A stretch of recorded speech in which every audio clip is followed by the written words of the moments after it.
Assalamualaikum warahmatullahi wabarakatuh. Innal hamdalillah nahmaduhu wa nasta'inuhu wa nastaghfiruh wa na'udzu billahi min shururi anfusina wa min sayyiati a'malina.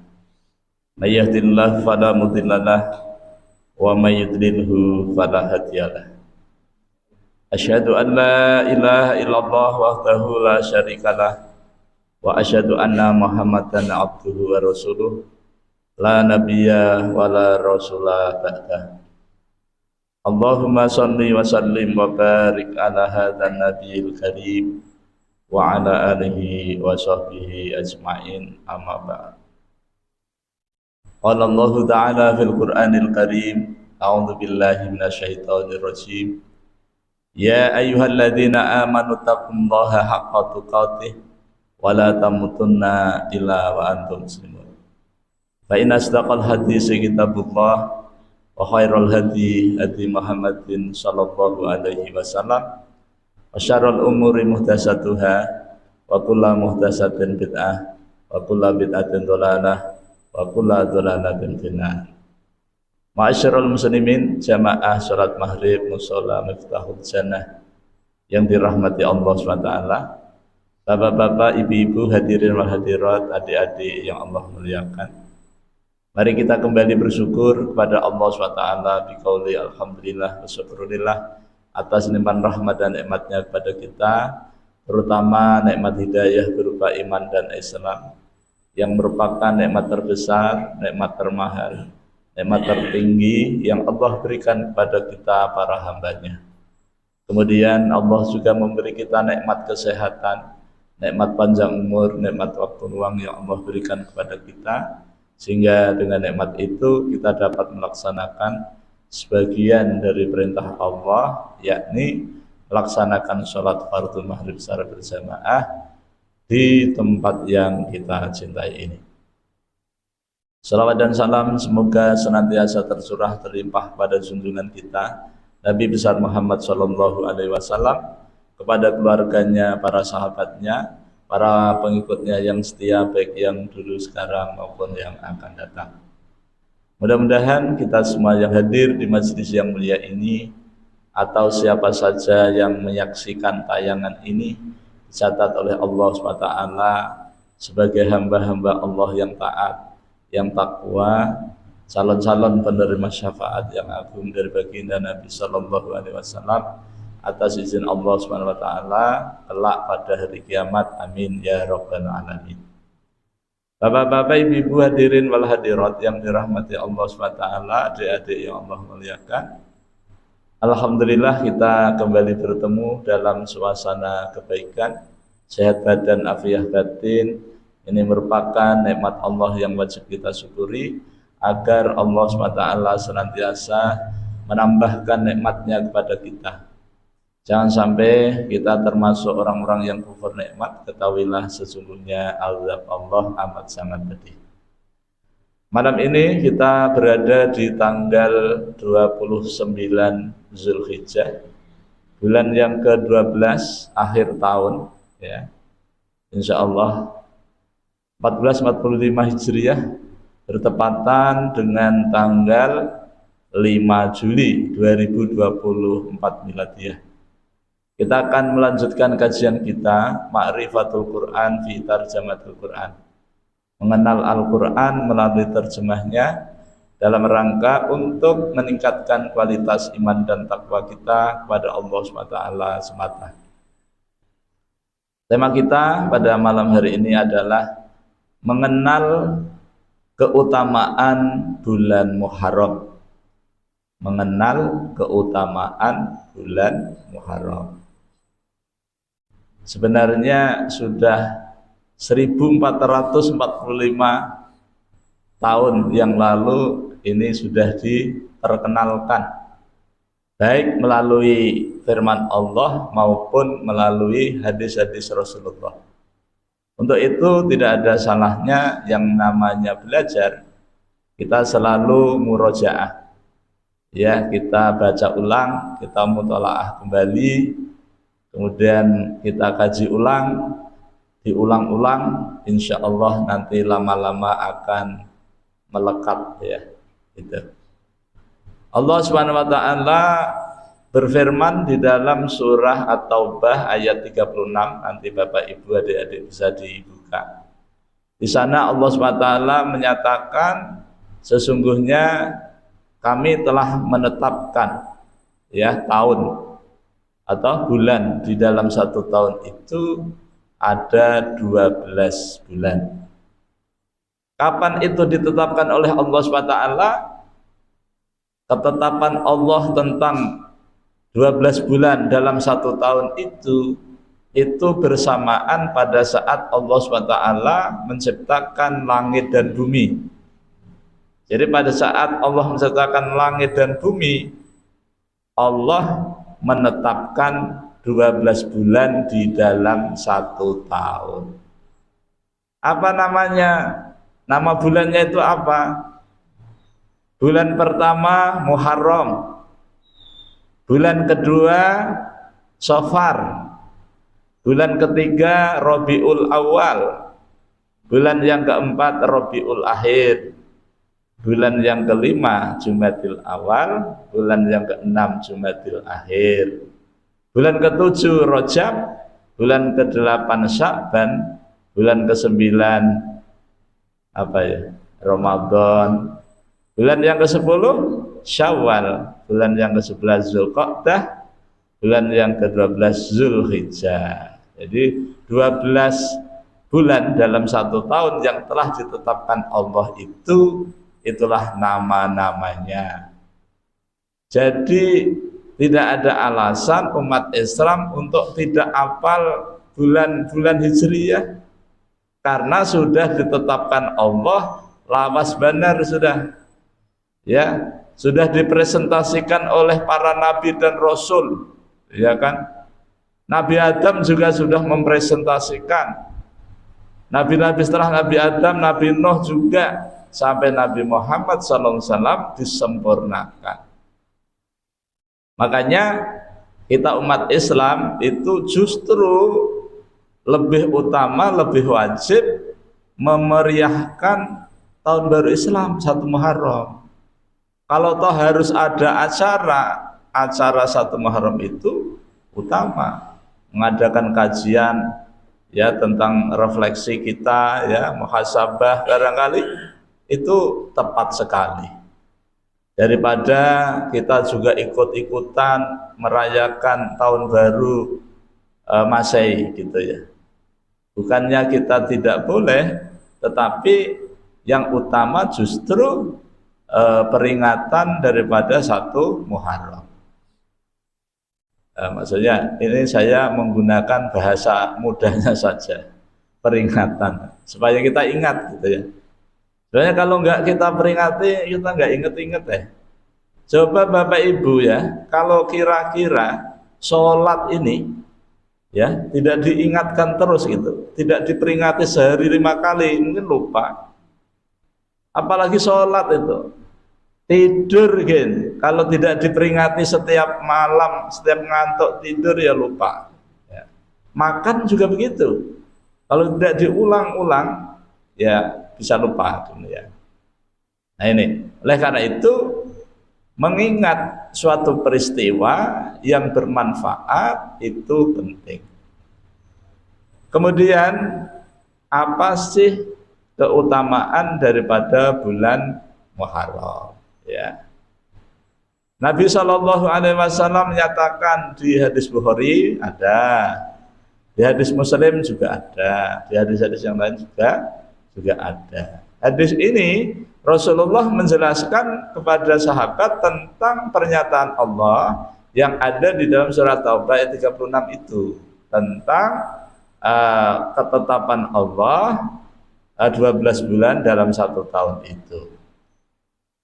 Rasulullah menekankan di dalam 12 bulan itu ada 4 bulan yang diharamkan, yang dimuliakan, yang diistimewakan. 4 bulan itu apa kata Nabi? 3 bulan yang berturut-turut ya, 1 Zulqa'dah, Zulhijjah, Muharram itu berturut-turut, ya. Yang keempat, Rajab yang ada di antara Jumadil Akhir dan Sya'ban. Kenapa Allah memuliakan, mengistimewakan bulan-bulan haram? Karena Allah menghendaki. Nah, itu atas kehendak Allah. Allah menyatakan di dalam Al-Quran, Rasulullah SAW menjelaskan tentang keistimewaan daripada bulan-bulan yang haram. Dari 12 bulan, Allah menetapkan 4 bulan yang mulia. Jadi kalau Allah menetapkan hukum haram, dilarang, itu berarti Allah memuliakan. Ya. Allah melarang mencuri. Sebenarnya Allah itu ingin membuat manusia itu supaya terhormat. Coba bayangin kalau Allah tidak melarang, jangan-jangan 90% mencuri semua. Sudah dilarang saja, sudah dilarang loh ini. Larangannya jelas. Allah melarang, Nabi juga melarang, bahkan sanksinya juga dikasih tahu. Mencuri potong tangan, orang tahu aja. Nah, tapi juga masih banyak orang yang melakukan perbuatan yang dilarang ini. Gitu. Allah melarang minum minuman keras. Itu karena memuliakan manusia. Supaya apa? Supaya selamat otaknya itu. Karena minuman keras itu bisa merusak otak, Pak. Otaknya bisa rusak, nggak sehat lagi. Dunia ini mungkin ditengarai ya, atau dicurigai dunia ini loh ya. Mungkin kebanyakan menggunakan miras, sehingga kurang menggunakan akalnya dengan sehat, sehingga kita tidak tahu sebenarnya ini Allah melarang ya, karena nggak sehat tadi akhirnya kita nggak tahu. Kenapa zina juga dilarang? Ya coba, ini kan dalam rangka untuk menjaga kemuliaan manusia. Perbuatan yang dilarang itu apabila diketahui oleh masyarakat itu malu dan malu-maluin. Akan tetapi ini kebanyakan juga dilakukan, walaupun secara terselubung. Nah oleh karena itu, apa yang dilarang oleh Allah SWT ataupun yang dilarang oleh Rasulullah itu menunjukkan tentang dimuliakannya seseorang itu. Bapak-bapak, ibu-ibu, hadirin wal hadirat yang dirahmati Allah SWT, adik-adik yang Allah muliakan. Yang pertama, kenapa bulan Muharram itu mulia? Karena selain termasuk 4 bulan yang haram, maka bulan Muharram itu sendiri menurut riwayat bahwa nama bulan yang disandingkan dengan asma'ullah. Jadi Al-Muharram Syahrullah. Jadi Muharram itu bulannya Allah. Sesuatu yang dikaitkan dengan Allah, maka sesuatu itu menjadi mulia. Bulan dikaitkan dengan Allah, Syahrun, Allah Syahrullah, maka bulan itu menjadi mulia dan istimewa.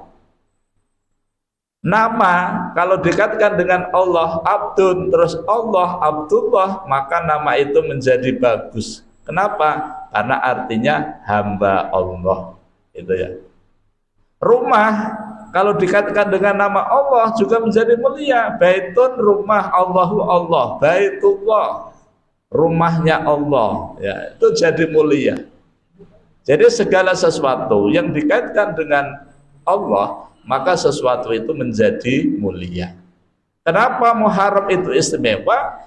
Karena di dalam hadis dikatakan Al-Muharram adalah Syahrullah, bulannya Allah Subhanahu wa ta'ala.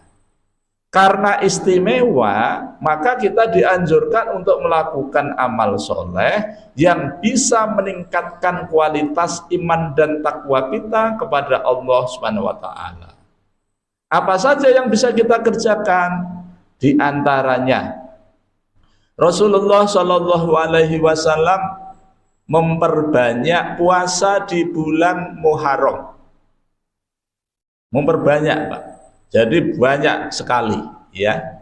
Sebagaimana Rasulullah SAW juga memperbanyak puasa di bulan Sya'ban. Akan tetapi memperbanyak puasa di bulan Muharram ini ada kekhususan, ya, kekhususan tersendiri. Kenapa? Karena bulan Muharram, ya, bulan Muharram ini itu di situ ada amalan puasa yang dulunya sebelum ditetapkannya puasa di bulan Ramadan, itu puasa di bulan Muharram, puasa Asyura itu wajib, ya.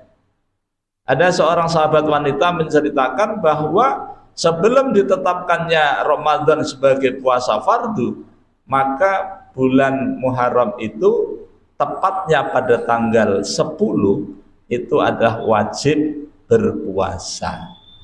Makanya Rasulullah SAW memerintahkan kepada para sahabat agar menunaikan puasa di 10 Muharram.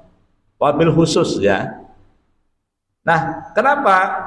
Karena pada waktu itu suatu ketika Rasulullah SAW itu menemukan orang-orang Yahudi pada tanggal 10 Muharram, kalau di Jawa namanya 10 Ngasuro gitu, ya, bulan Suro. Suro itu asyaratun, itu kan 10 gitu. Makanya lidah Jawa ini kurang begitu fasih kalau pakai bahasa Arab. Makanya Muharram Asyara jadi Suro gitu. Nah, itu pada waktu itu orang-orang Yahudi mereka berpuasa tanggal itu. Rasulullah bersama para sahabat, kemudian Rasulullah bertanya, ada apa ini? Oh, kami sedang berpuasa.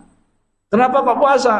Karena kami mau menunjukkan kesyukuran kami kepada Allah atas pertolongan Allah kepada Musa, diselamatkan Musa dan kaumnya Bani Israel atas kejaran Fir'aun dan bala tentaranya. Maka kami berpuasa. Maka kemudian Rasulullah SAW, nahnu ahaku minkum, kami lebih berhak untuk menunaikan puasa itu daripada kalian. Oh, gitu. Kenapa? Karena memang puasa di 10 Muharram itu adalah kewajiban. Wajib. Tapi karena berhubung pada waktu itu sudah ditetapkannya puasa di bulan Ramadan, maka puasa bulan Muharram itu menjadi sunnah. Nah, itu. Nah, kemudian yang selanjutnya, amalan-amalan apa yang bisa kita kerjakan selain memperbanyak puasa tadi? Nah, ini bagi kita, ya, atau ibu-ibu yang memiliki anak, ya, baik kecil maupun yang besar, maka ini menjadi perantara atau wasilah untuk menjadikan bulan Muharram itu adalah bulan tarbiyah, syahrul tarbiyah, bulan pendidikan, mendidik anak untuk melaksanakan ibadah puasa. Jadi dilatih. Jadi sahabat-sahabat Nabi ini mengajak anak-anak kecil, balita gitu, ya, di bawah 7 tahun itu dilatih untuk berpuasa. Puasanya bukan setengah hari, puasa sehari full. Jadi para sahabat itu membuatkan mainan dari kapas, ya, ada yang bikin layang-layang untuk apa? Membuat anaknya itu terlena, tidak ingat lapar. Nanti kalau nangis begitu diajak main. Itulah upaya orang tua untuk memberikan pendidikan, terutama diajari untuk berpuasa. Tujuannya apa? Menanamkan rasa kesabaran kepada putra-putrinya para sahabat. Makanya generasi mereka itu memang luar biasa. Kenapa? Karena memang pendidikannya memang ngetop, ya, sungguh-sungguh. Makanya tidak ada salahnya kalau kita juga mencontoh, kita menjadikan bulan Muharram sebagai bulan tarbiyah untuk memberikan pendidikan kepada putra-putri kita, melatih kesabaran dengan puasa, menahan diri dari rasa lapar dari fajar sampai maghrib. Nah, ini Ini puasa untuk anak-anak dan puasa untuk orang dewasa, walaupun hukumnya tetap sunnah. Namun demikian, karena keistimewaan bulan Muharram, puasa di bulan Muharram itu nilainya luar biasa, ya, maka kita dianjurkan untuk menunaikannya. Rasulullah SAW menyatakan seutama-utama puasa setelah puasa Ramadan adalah puasa Asyura. Jadi itu utama. Seutama-utama sholat setelah sholat fardu adalah sholat malam. Nah, jadi kalau kita memahami daripada sabda Nabi ini, maka kita bisa mengambil pelajaran, kemudian kita bisa mempraktekkan, ya kan? Satu hari saja, satu hari berpuasa di bulan Muharram itu kita akan diampuni oleh Allah dosa kita setahun yang lalu. Nah, kemarin tanggal 9 Zulhijjah juga kita berpuasa puasa Arafah. Orang haji wukuf di padang Arafah, kita puasa malah diampuni dosa kita 2 tahun, setahun yang lalu dan yang akan datang, gitu kan. Loh, ini ada lagi yang telah lalu, gitu ya. Lah, terus gimana ini, gitu kan? Sepertinya kita ini terlalu pede, terlalu percaya diri bahwa yang kita kerjakan ini pasti diterima oleh Allah, gitu, ya kan? Ini sengaja disampaikan kepada kita ini menjagain, siapa tahu yang pernah kita kerjakan kemarin barangkali ada kurangnya, ya syukur-syukur diterima gitu. Tapi kalau ada yang kurang sempurna, maka akan disempurnakan puasa yang kita kerjakan di bulan Muharram. Dan 1 tahun ini yang dimaafkan oleh Allah, yang diampuni dosa yang besar apa yang kecil? Yang kecil. Karena dosa-dosa besar itu hanya bisa diampuni oleh Allah dengan taubatan nasuha, dengan tobat yang benar-benar. Tetapi 1 tahun yang diampuni oleh Allah ini adalah dosa-dosa kecil. Apa itu dosa kecil? Dosa kecil ya yang tidak besar, itu kecil. Apa contohnya? Bapak Ibu, adik-adik cari sendiri. Sebabnya kalau ulun memberitahu dosa-dosa kecil, itu cuma kecil saja. Padahal tidak ada dosa kecil kalau dilakukan terus-menerus. Dan tidak ada dosa yang besar apabila kita senantiasa istighfar, mohon ampun kepada Allah. Makanya kita jadikan puasa di bulan Muharram ini menjadi sarana untuk mendapatkan ampunan daripada Allah Subhanahu wa taala. Bagaimana kalau setahun yang lalu kita tidak punya dosa kecil, yang ada dosa besar? Bagaimana ini?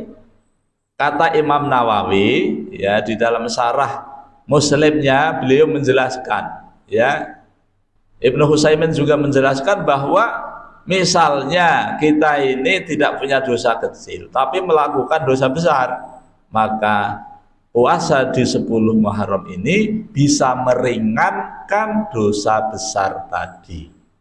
Bisa meringankan, bukan bisa menghapus, bukan. Tetapi kalau yang ada itu dosa kecil, terampuni. Tapi kalau dosa kecil yang nggak ada, yang ada dosa besar, terkurangi. Bagaimana kalau dosa besarnya nggak ada, dosa kecilnya juga nggak ada? Kata Imam Nawawi, beliau mengatakan maka orang itu akan ditingkatkan derajatnya oleh Allah Subhanahu wa ta'ala. Dengan kata lain, melaksanakan puasa di bulan Muharram tidak ada ruginya, tidak ada salahnya, walaupun hukumnya sunnah. Ulun anjurkan minimal kalau tidak puasa sebulan di bulan Muharram, minimal loh ini, kalau enggak puasa Daud ya puasa Senin Kemis di bulan Muharram. Kalau enggak Senin Kemis ya Ayyamul Bid 3 hari di setiap bulan, 13, 14, 15.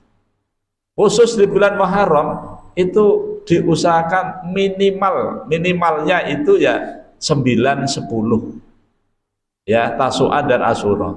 Tapi kalau tidak, minimal sekali adalah 10 Muharram.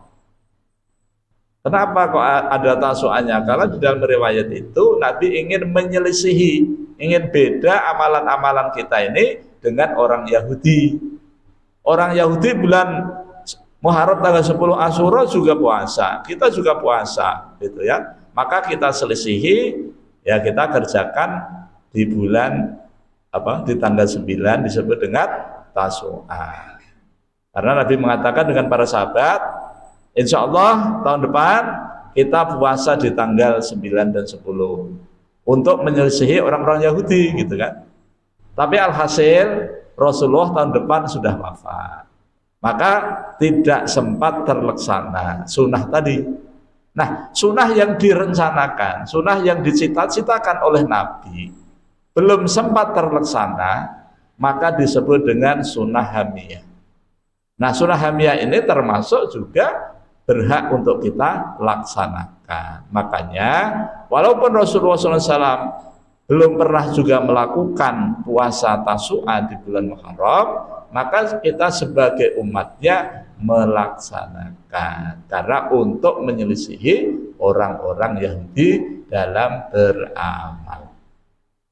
Dan sebenarnya menyelisihi Yahudi itu tidak hanya puasa saja, dalam segala hal, termasuk cara berpakaian kita menyelisihi orang Yahudi, termasuk cara bicara kita menyelisih orang Yahudi, bahkan cara makan kita juga harus menyelisih orang Yahudi. Intinya jangan sampai sama, karena tujuan orang Yahudi ini ingin menghancurkan umat Islam dengan berbagai macam cara, gitu.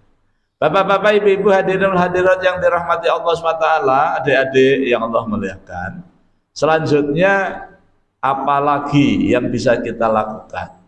Yang bisa kita kerjakan di bulan Muharram adalah kita memperbanyak zikir, memperbanyak sedekah, memperbanyak infak bagi yang mampu, ya kan? Tapi yang tidak, kita memperbanyak ibadah-ibadah yang fardu, memperbanyak ibadah-ibadah yang sunat. Kenapa? Karena di bulan Muharram, ya, ini termasuk bulan haram, bulan yang dimuliakan, bulan yang istimewa. Maka ketika kita berbuat baik, maka kebaikan yang kita kerjakan di bulan Muharram itu menjadi meningkat kadarnya, gitu ya. Ya, kalau guru ulun itu dulu pernah dilipat gandakan, gitu. Yang tadinya misalnya 700 jadi 1.400, gitu. Padahal bukan begitu, maksudnya ditingkatkannya itu kualitasnya, bukan kuantitasnya. Jadi memang beratnya itu, kalau barang itu sama-sama besarnya segini, misalnya ditimbang di luar bulan Muharram itu 1 kilo beratnya. Tapi ketika barang itu ditimbang, dikerjakan di bulan haram, maka beratnya bisa 2 kilo, 3 kilo, atau bahkan 10 kilo, gitu. Tapi barangnya tetap sama, gitu. Beda kalau pengertian tadi, tadinya misalnya 1 kilo, ya, jadi 2 kilo barangnya 2. Ini tidak, ini tetap barangnya 1, tapi kualitasnya lebih, gitu. Misalnya kita dikasih anak, anak, kelipatnya gimana? Anaknya tetap 5 misalnya, atau tetap 1, tetapi kualitas anak itu melebihi daripada anak 5, anak 10, begitu. Istri juga begitu, Pak. Ya, kalau kita menikahkan anak kita di tanggal 10 Muharram atau di bulan Muharram, rata-rata orang Jawa nggak mau di bulan Suro itu nggak mau menikahkan anak. Kenapa? Pamali apa? Iya gitu maksudnya. Iya itu. Nah, nggak mau, Pak. Suatu ketika dulu ini, untuk menjawab itu, saya pernah menikahkan teman saya pas tanggal 1 Muharram. Wah. Jadi nggak ada apa-apa juga, malah bahagia, anaknya malah banyak, rezekinya malah banyak, hampir diangkat menjadi menteri tapi dia nggak mau, hampir. Nah gitu. Mungkin kalau yang akan datang mungkin mau, mungkin ya. Itu hasil pernikahan 1 Muharram. Katanya bisa cerai, malah sampai sekarang suaminya tadi malah nikah lagi, Pak. Tapi enggak di bulan Muharram. Artinya saking berkahnya itu loh. Itu. Nah, jadi kalau di Jawa itu malah punya tradisi yang berbeda. Tepatnya di 10 Asyura, 10 Muharram itu malah ada acara larung sesajen ke pantai selatan. Karena mereka meyakini bahwa di pantai selatan itu ada penunggunya, namanya Nyai Roro Kidul. Itu khususnya teman-teman saya di Jogja yang punya kejawen itu nah itu katanya kalau nggak disajeni nanti Nyai Roro Kidulnya marah, kalau marah jadi banjir dan lain sebagainya. Lalu diadakan larung sesaji, ada bunga, ada menyembelih binatang, mungkin kepalanya dilarung. Dan tradisi seperti itu diikuti masyarakat di sekitar pantai, Pak. Tidak hanya pantai selatan, masyarakat yang ada pantainya itu punya kebiasaan seperti itu. Tepatnya di Jogja pada tanggal 10 Muharram atau 10 Asyura itu. Tradisi seperti itu menyalahi ajaran Islam. Ya gitu kan. Ya kalau kita mau melakukan tradisi ya puasa, buka puasa bersama ya, insya Allah. Di sini tanggal 1 Muharram kapan, Pak Haji? Hari apa? Ahad apa Senin? Ahad ya. Berarti besok malam tahun baru. Acaranya apa? Gitu ya. Makan masing-masing. Gitu. Nggak ada kajian gitu. Enggak ya. Ikut aja kajian yang mengadakan. Ya kan? Gitu. Ini termasuk kita syiarkan. Ya kan? Nah, jadi bulan yang Allah ciptakan di bulan Muharram ini itu kualitas amalnya itu ditingkatkan oleh Allah tentang balasannya tadi. Jadi kalau kita melakukan amal soleh di bulan Muharram, tepatnya di tanggal 9, tanggal 10 Muharram, maka nilainya Allah lipat gandakan secara kualitas. Gitu ya. Sholat jamaah yang kita kerjakan di musola ini pada bulan Muharram itu kualitasnya tetap 27 derajat secara kuantitasnya, tapi kualitasnya itu bisa menjadi ratusan derajat. Ya gitu ya. 1 derajat ke derajat yang kedua antara bumi dan langit perjalanan 500 tahun itu juga bisa ditingkatkan kualitasnya. Kenapa kita perlu? Karena kita perlu bekal yang banyak. Kenapa kok perlu bekal yang banyak? Karena kita akan menghadapi setelah hidup ini akan hidup yang perlu bekal banyak sekali. Kalau hidup di dunia ini malah sebentar. Tetapi setelah ini kita akan hidup lama banget. Mari kita lihat Rasulullah wafat tahun berapa? 11 Hijriah kan? 11 ya? Sekarang tahun 1445 dikurangi 11 berarti berapa? 34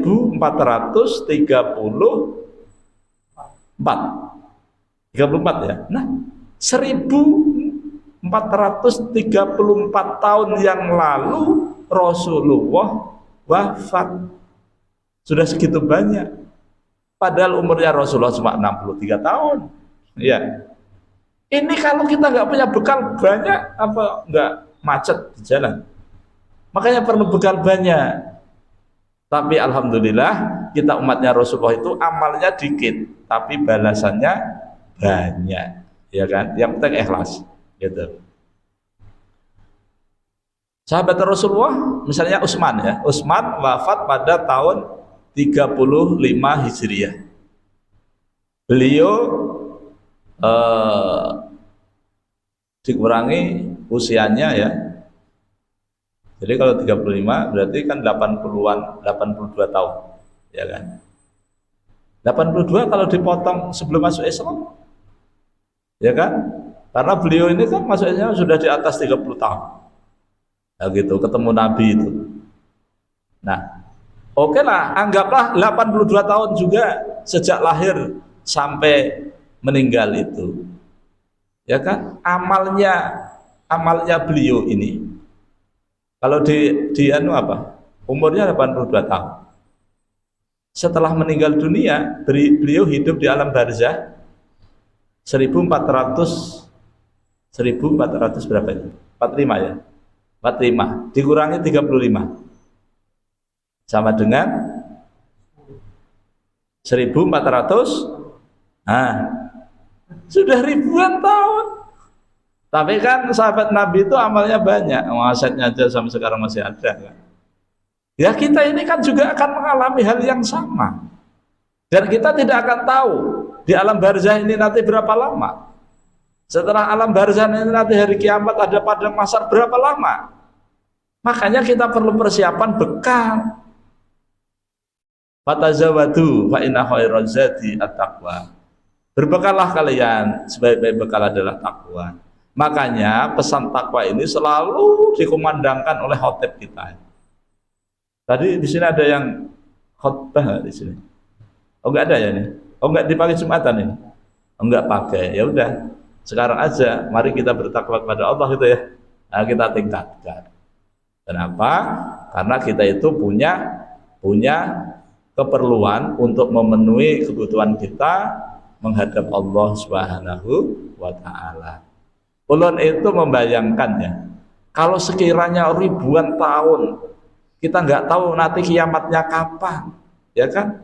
Ternyata kita ini nggak punya bekal untuk itu. Loh, di sana sengsara kok panjang sekali gitu. Ya kalau nggak disiksa, wong tidur sepanjang hari aja nggak enak, tidur loh ini. Ya kalau dikubur di azab kayak apa? Nah, makanya kita perlu persiapan bekal, ya kan? Perlu persiapan amal soleh. Kemudian yang selanjutnya, apa yang bisa kita siapkan selain puasa, zikir, sedekah, infak, baca Quran tadi, ya kan? Nah, yang kita kerjakan tadi meningkatkan kualitas ibadah kita. Ditingkatkan kualitasnya itu. Jangan sampai biasa-biasa saja. Yang tadinya kurang khusyuk ya dikhusyukin, ya kan? Yang tadinya sudah khusyuk ditingkatkan khusyuknya.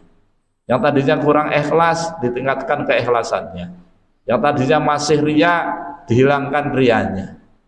Tapi jangan sampai ujub, Pak. Jangan sampai ujub, karena ujub itu bisa merusak amal telah lalu. Kalau riya yang rusak kan cuma amal yang dikerjakan saat riya itu aja.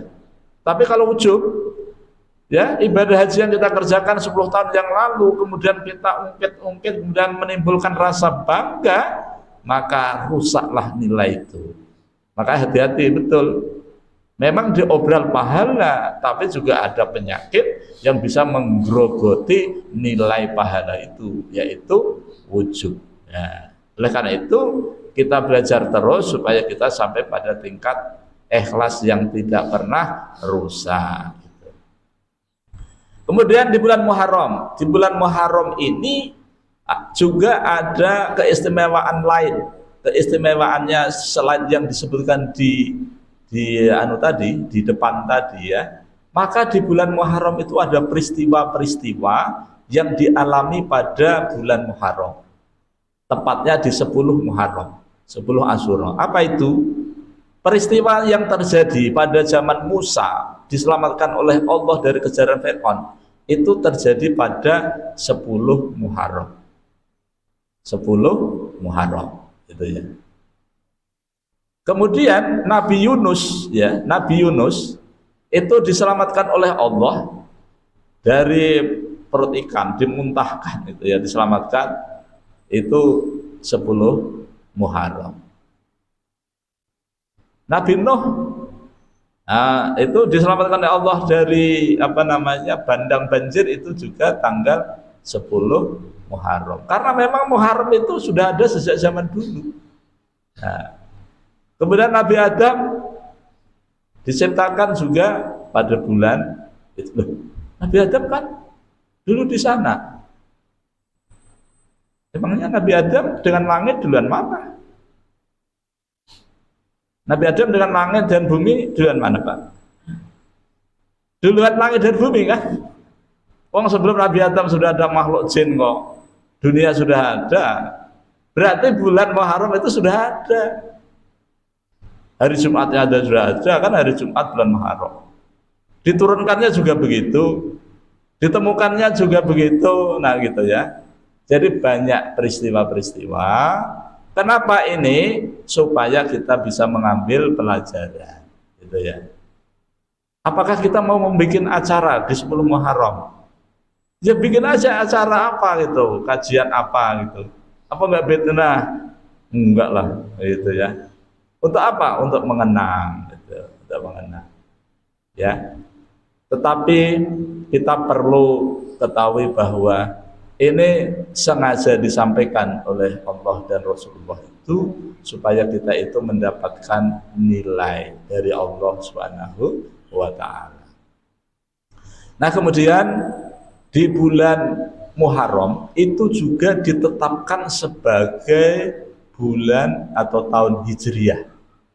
Nah, Muharram itu, walaupun bulan Muharram itu sudah ada sejak zaman dulu, sebelum Nabi diutus sudah ada, tapi yang namanya tahun Hijriah itu ditetapkannya itu adalah 1 Muharram. Ya, kenapa? Karena Rasulullah SAW hijrah. Nah, Rasulullah hijrah itu dijadikan sebagai tonggak sejarah dalam penetapan tahun Hijriah. Siapa yang menetapkan itu? Khalifah Umar bin Khattab, ya, saat beliau itu menetapkan tentang tahun Hijriah. Mudah-mudahan Allah SWT senantiasa merahmati dan meridhai kita semua. Ulun mohon maaf, pasti banyak kelirunya, banyak salahnya dalam mendampingi kajian ini. Insya Allah kita akan lanjutkan tahun depan ya dengan kajian yang sama tetapi temanya yang berbeda. Ulun mohon maaf, pasti banyak kelirunya, banyak salahnya dalam mendampingi kajian ini.